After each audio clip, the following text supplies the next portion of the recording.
벌써 4월 6일입니다. 오늘 첫 번째 할 쇄도잉은 Train your brain to make more money. Train your brain to make more money가 되겠습니다. 이제 완연한 범위네요. 계속 해보도록 합시다. 이걸 시작한 지도 벌써 11일째인가? 계속 해보도록 합시다. I hope you're doing well. Today, we're talking about something that can truly change your life. How to make more money. How to make more Not money. through shortcuts. Not through shortcuts. Not through luck. Not through luck. But through powerful But truths through that most powerful people truths are that never most told. people are never If told. you've been stuck, If you've struggling, been or just stuck, tired of not having struggling, enough, just not having this enough. video is for This you. video is for You're you. broke. You are broke. And maybe you're not And just maybe broke in you are your not bank just account. broke in your bank Maybe you're account. broke in your Maybe you are confidence. broke in your confidence. Broke in your energy. Broke in your energy. Broke in your Broke belief in that your life can belief ever be that different. life can ever be different. And no one talks And about no this one version talk of about being this broke version of being broke. because everyone Because is busy everyone is pretending. busy pretending.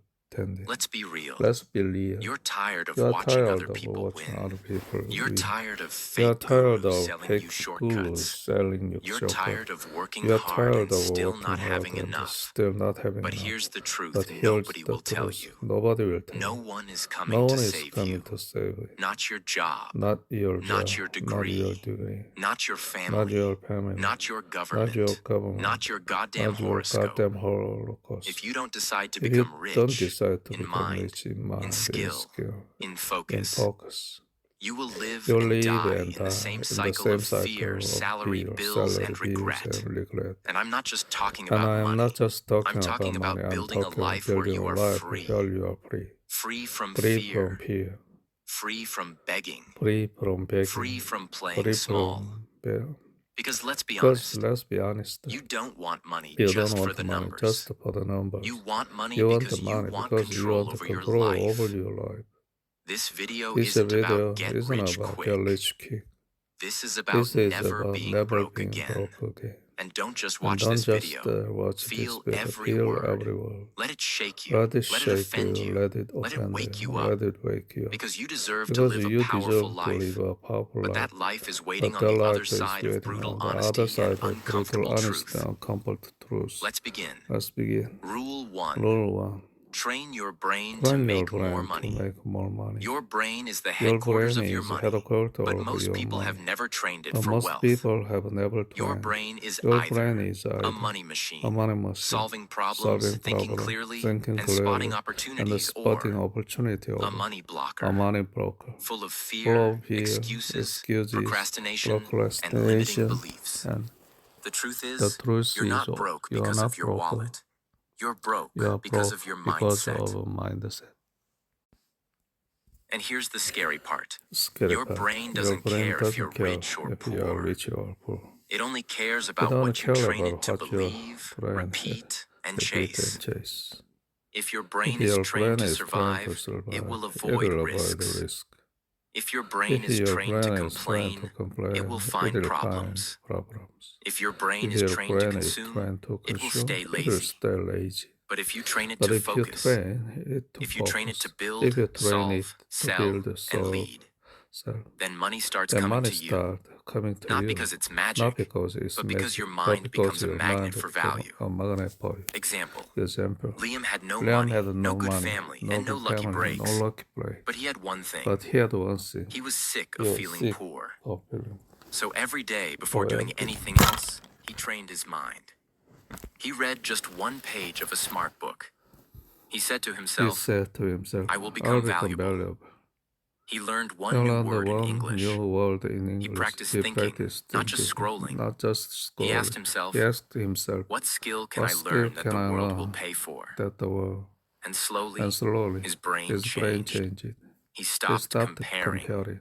He stopped waiting. He started building. And within 3 years, he was making money online.